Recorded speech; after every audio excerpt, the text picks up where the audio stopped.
I want to talk about the hypocrisy of leadership. The hypocrisy of leadership. We had an incident where cops were pulling over women and raping them, using under the color of power, the color of the badge, using that power. The same cop that was arresting prostitutes in Anaheim on the boulevard, walking for solicitation, sexual solicitation, arresting the women for prostitution, yet pulling over women and raping them, soliciting. If you want to get out of that ticket, just do me a favor. What do you do when your employees come to work drunk? I know. I worked for a company where the real estate owner, he pretty much laid down the law and got rid of them. But what do you do when the boss comes in drunk? Who lays down the law and gets rid of him? You can understand why an employer does not want you to come to work drunk. But can the employee understand why the owner of the company comes to work drunk? You understand, and I had a few that kicked their children out of their house. I know, because they came to stay with me a night or two because their parents kicked them out and they had nowhere to go.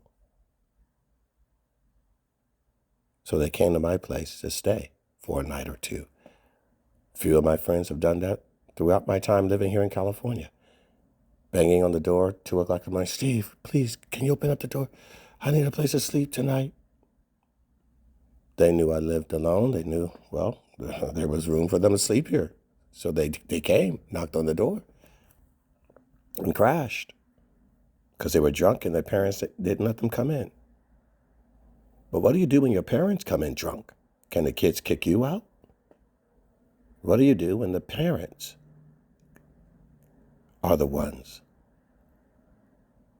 Then there's some other ones. The kids got violent, started fighting. And they come in and break it up and they whip your butt, punish you, send you to your room, or tell you to get out. You're fighting. But what do the children do when it's the parents that are fighting? What do you do when it's the leadership? You're a slave. They tell you to do one thing and they're doing another. They tell you to be kind and don't fight with each other, yet the children watch you fight with each other.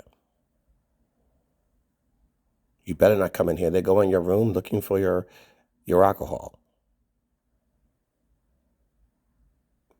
looking for your contraband, drugs, whatever they can find while you're at school. But what do you find that they have? What are they hiding? Don't you get it? Train up your children in the Lord. Owners, do not misuse or abuse your employees. That's all in Scripture. Kings, do not take advantage and abuse the people. Priests, do not lie to the sheep and misuse their gifts, their offerings. People in leadership, cops, politicians, parents, preachers, governors, mayors, counselors, doctors, owners of companies. Absolute power absolutely corrupts. And you see it in everyone that has power over someone else. Whether it's power over someone that works for you, power over your children, power over someone in a subordinate position, in whatever position, Power over the people that you pastor? Yes. Power over the country, over the city? You have a great deal of power when you have a police badge. You have to have the highest level of honor because of the power that you have. Owners.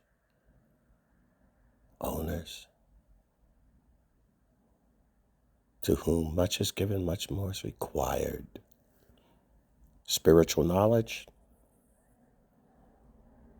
anything.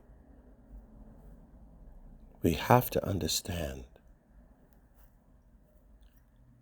that the buck stops with us, particularly when we're at the top of the food chain, by authority, by position, by whatever means that makes someone subordinate to you. You have to be graceful. You have to be merciful. You have to also be a person that can dispense justice and not just always let something go. You have to be able to execute judgment and not just always let it go. You've got to know when to give grace and when to give mercy. More importantly, you've got to let people see the consequence of their sin, and they need to suffer it, and let them enjoy the reward and incentivize their obedience when they're doing what's right. Something for you all to think about.